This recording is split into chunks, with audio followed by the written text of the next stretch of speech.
In front of me is Xiaomi Mix Flip, and today I would like to show you how you can add audio or video file to text message.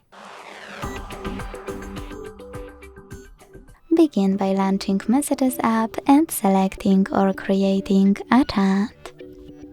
Then use this icon of a plus at the bottom right corner. And firstly, to add an audio file, select Files. Then hit Audio at the top. Select one of those apps or click on those three lines at the top left corner to find your file. When you're ready, hold it and hit Select at the top right corner to attach it.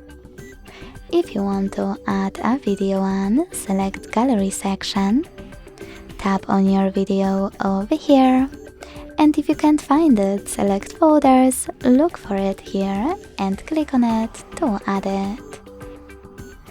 Thanks so much for watching. If you enjoyed this video, leave a like, comment and subscribe. Bye!